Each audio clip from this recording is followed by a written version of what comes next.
Hi, I'm Peter Adamson, and you're listening to the History of Philosophy podcast, brought to you with the support of the Philosophy Department at King's College London and the LMU in Munich, online at historyofphilosophy.net. Today's episode, The Count of Concord, Pico della Mirandola. The phrase nominative determinism sounds like it comes from one of the more technical areas of philosophy, but actually it has nothing to do with our favorite intellectual discipline. Rather, it refers to the supposed phenomenon that your name determines your profession, or your fate more generally. Yes, there really is a meteorologist named Amy Freeze, an acoustic engineer named Ron Rumble, and even a Russian track and field athlete who competes in the hurdles named, wait for it, Maria Stepanova. As if that weren't good enough, the internet will be very happy to tell you of another hurdle competition where last place went to the Bulgarian runner Vania Stambolova. People have been chuckling over this sort of thing for a long time. There was the Latin phrase nomen est omen, your name is a sign. It's a saying well illustrated by the fact that Pico della Mirandola held the title Count of Concord, Concordia being a landholding of his family near Pico's home city of Mirandola. As his contemporaries did not fail to note, this is almost too good to be true, because Pico loved to demonstrate the concord between apparently conflicting authorities. He was heir to both a family fortune and the harmonizing project of predecessors like Cardinal Bessarion, who had distanced himself from his teacher Platon by arguing for the fundamental agreement between Plato and Aristotle. The traditional way to do this, as we saw with Bessarion, was to present a rather Platonic version of Aristotle. Pico took the opposite tack, arguing that Platonists who departed from Aristotelianism were also departing from the original teachings of Plato. This, at least, is the line taken in a treatise called On Being and One, written at the behest of Pico's friend Poliziano and against the teaching of his other friend, Marsilio Ficino. Aristotle had stated that oneness and being coincide, in the sense that everything that is has unity, which seems plausible. After all, you can't be a giraffe without being one giraffe. But this contradicts the fundamental Platonist doctrine that the first principle of all things, the one, transcends being. It was Plotinus who first set forth the idea. He equated being with the realm of the Platonic forms, which reside in the transcendent intellect that is only the first subordinate effect of the highest principle, the one. As we know, Ficino adopted Plotinus' system, identifying the one with the Christian God and the intellect with angel. We can find this in Ficino's great treatise, The Platonic Theology, and also in his commentaries on Plato's dialogues, which followed the late ancient Neoplatonists in asserting that for Plato too, one transcends being. For this, he could point to several passages in Plato, like the statement in the Republic that the good is beyond being in majesty and power. But for Ficino, the best evidence was to be found in two other dialogues of Plato, the Sophist and the Parmenides. Pico's On Being and One offered a contrary reading of these dialogues, simply denying that anything in the Sophist could support an elevation of oneness over being, and arguing against the whole Neoplatonic tradition by insisting that the Parmenides has no metaphysical teaching at all. Its dense and enigmatic argumentation is not an implicit map for a cosmic hierarchy, as interpreters like Plotinus, Proclus, and Ficino would have thought, but only a kind of dialectical or logical exercise. The debate concerns more than Platonic exegesis and the agreement of two great authorities. The Neoplatonic interpretation was welcome to Ficino because it gave him a way to articulate the transcendence of God in philosophical terms. If God is the one and intellect or angel is being, then God is beyond being, transcendent above everything that is. Against this, Pico affirms an understanding of being that we saw once upon a time in Duns Scotus. The realm of being is just everything that exists, or as Pico nicely puts it, everything that is outside of nothing. And of course, God exists. Having said that, Pico admits that God is a very special kind of being, and to take account of this, uses terminology familiar from another 13th century scholastic, Thomas Aquinas. We can say that God is ipsum esse, or being itself, and reserve the Latin term ens, which we might render as what has being, only for created things. This is like the distinction between whiteness and white things. But of course, to say that God is the paradigmatic case of being hardly warrants the claim that he is beyond being, any more than whiteness is beyond white. So Pico affirms another scholastic doctrine inspired by Aristotle, which we have come to know under the name of the theory of transcendentals, that being correlates with unity and other general properties, such as truth and goodness. Ficino thought that all this missed the point of Plato's metaphysics. In 1494, the same year that Pico died at the tender age of 31, Ficino published his commentary on the Sophist. Here he restated the Neoplatonic reading, and finding another way to pun on Pico della Mirandola's name, wished that marvelous youth, mirandus ille juvenis, had been more careful to weigh the arguments brought by Ficino before criticizing him, his teacher. Especially by the standards of the combative and competitive world of Renaissance scholarship, Ficino's reaction to Pico was remarkably mild. This goes both for the debate over being and the one, and also for Pico's attacks on Ficino over the interpretation of Plato's theory of love, which we covered in an earlier episode. Perhaps, as implied by the passage just mentioned, Ficino was inclined to excuse the precocious Pico because of his age. Not everyone was so forbearing with him, though. Back in 1486, this wunderkind of the Italian Renaissance had run into trouble with the church authorities by flaunting his learning, not to mention his wealth, in stunningly provocative fashion. Only 23 at the time, Pico already fancied himself a leading intellectual, having received rigorous training in a variety of fields. He'd learned church law in Bologna, been exposed to hardcore Aristotelianism and the dangerous ideas of Averroes at Padua, and studied scholasticism in Paris. As we know, he'd also sought guidance from Jewish scholars to help him learn Hebrew and study the Kabbalah. All of this had, in Pico's opinion, prepared him to debate all comers at a months-long session of disputations at Rome.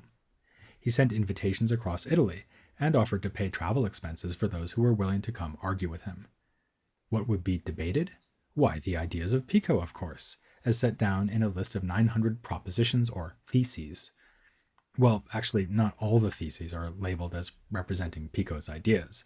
Some sections are labeled as setting forth his own innovative proposals, but much of the list consists of propositions ascribed to a variety of earlier authorities, with whom Pico may or may not agree.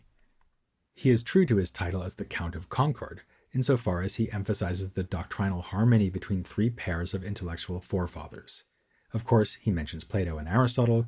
There is no natural or divine question in which they do not agree in meaning and substance, although in their words they seem to disagree. And he also claims he can reconcile the divergent teachings of Aquinas and Scotus, and of Avicenna and Averroes. But even these latter pairs are not said to agree on everything, and in fact Pico can be quite critical. He elsewhere charges Aquinas with contradicting himself, never mind contradicting Scotus, and in general he is aware of the healthy amount of disagreement between scholastics. But he believes that, as we go further and further back in history, to the ancients like Plato and Aristotle, and beyond them to the Egyptians and Hebrews, we find an ever greater degree of consensus. In part for this reason, the 900 Theses need to be read with caution, and not just as a list of things Pico asserts in his own right. Even when he clearly does endorse a given proposition, it is often not clear why he would do so. The whole point is that he is prepared to discuss and, where appropriate, defend these theses in the tradition of the scholastic disputed question. In some cases, we can fill in Pico's intended argument, for instance in the case of the propositions that touch on that same question of oneness and being. One thesis has it that only God is so fully substance that in no sense is he not substance, and God's paradigmatic being is again explained using the contrast between whiteness and white things. But the theses range over so much territory, covering everything from the Eucharist to the inadequacy of Aristotle's explanation of the saltiness of the sea, that we'd need Pico himself to tell us all that he had in mind. Which, of course, was the whole idea. Unfortunately, though, the debate was called off after the Pope had a look at Pico's list of theses. In 1487, Pico was condemned, not for the obvious reason that he was acting like an obnoxious and arrogant rich kid, but on the more serious charge of heresy.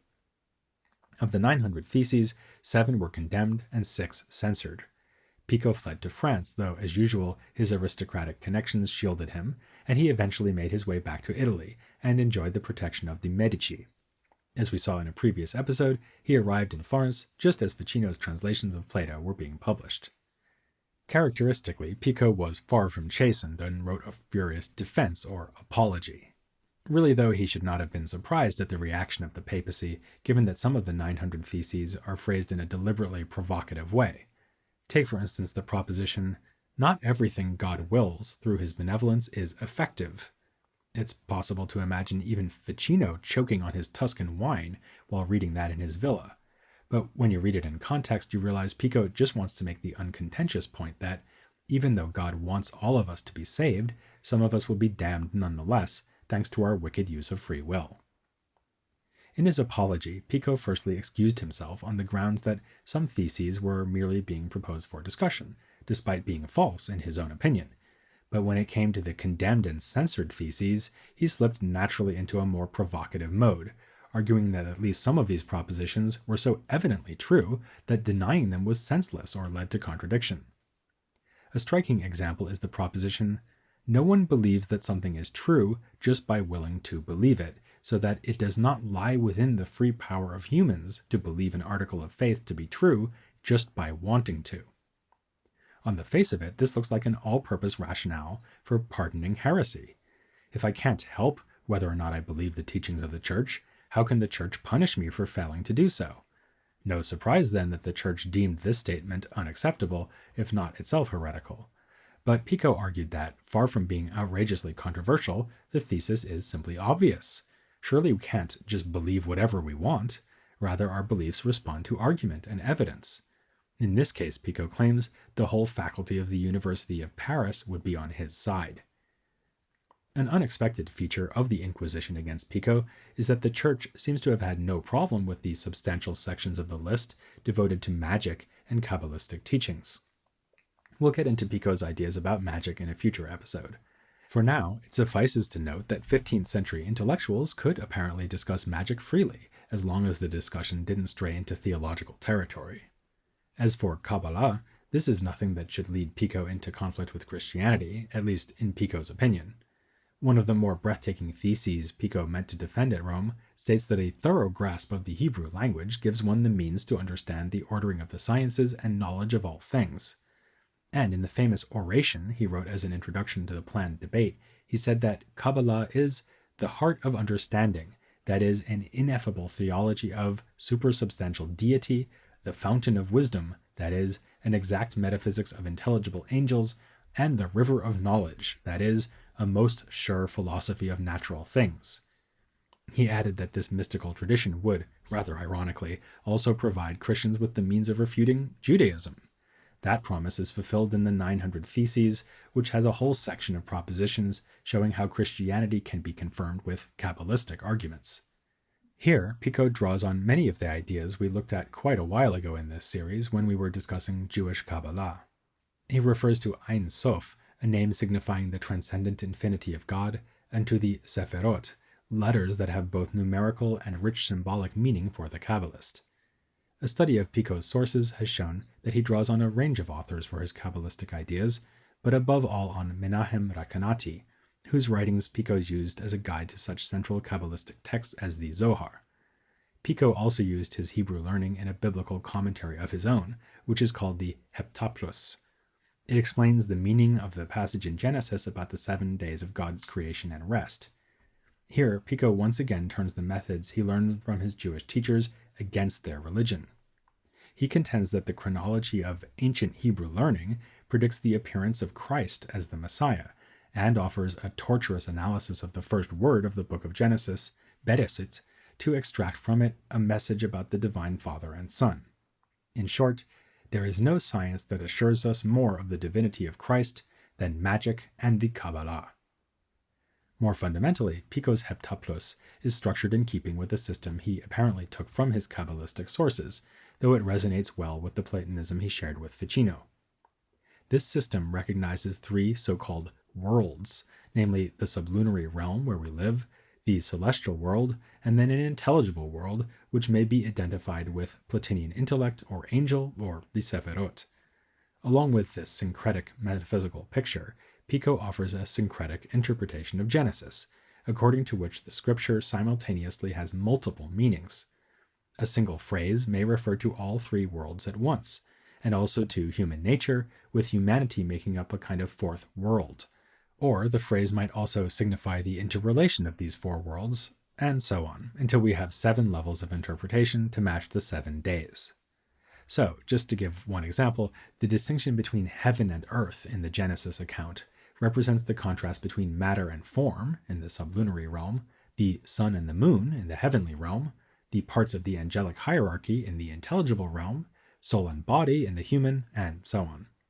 Pico is at pains to emphasize the originality of his approach to the biblical text, but it should be noted that the concept of multiple valid meanings is far from innovative. That had been a fundamental tool of scriptural exegesis since the ancient church fathers. But this particular assignment of hermeneutical layers to levels of a cosmological metaphysical hierarchy is Pico's invention. The Kabbalistic elements of Pico's philosophy and theology are certainly remarkable and distinguish him from older peers like Poliziano and Ficino. He knew this himself, as we can see from his own comments about his Hebrew studies, proudly boasting to Ficino of his progress and stating frankly in his commentary on Benivieni's poem about love that it was an interest in Kabbalah that primarily drew him to the study of Hebrew, not, you'll notice, an interest in the Old Testament. But we should not get so carried away by this aspect of his thought that we overlook his equally deep immersion in the scholastic tradition. We've already seen that schoolmen like Aquinas and Scotus played an important role in the 900 Theses, which begins with a warning that Pico has not imitated the splendor of the Roman language, but the style of speaking of the most celebrated Parisian disputers, since this is used by almost all philosophers of our time. Which brings us to one last important theme I want to cover from Pico's precocious and all too short career, his views on the style in which philosophy should be done. For these views, we can turn to yet another famous document from his pen, a letter written to his colleague, Ermolao Barbaro. This humanist gave his colleagues another chance to have some fun with nominative determinism, because they could praise Barbaro's excellent Latin as a bulwark against the barbarism of scholastic Latin. But when Barbaro himself made a complaint along these lines in a letter to Pico, he provoked an extraordinary response, a letter in which Pico adopted the persona of a barbarian scholastic, speaking in favor of stylistically poor, but intellectually solid writing. What could be more philosophical than disregarding the rhetorical quality of a work and paying heed only to its content? Plato knew this, which is why he excluded the poets from his ideal city. And Pico sounds like Plato critiquing the tricks of the sophists, as he argues that eloquence serves only to mislead its hearers. Of course, Plato is not a very good spokesman for the barbarian view, since he combines sound doctrine with stylistic excellence. So Pico draws a contrast between two other thinkers of the past. On the one hand, there is Duns Scotus, admirable for his philosophy, but, as anyone who has tried to read him will agree, far from elegant in his mode of presentation. On the other hand, there is Lucretius.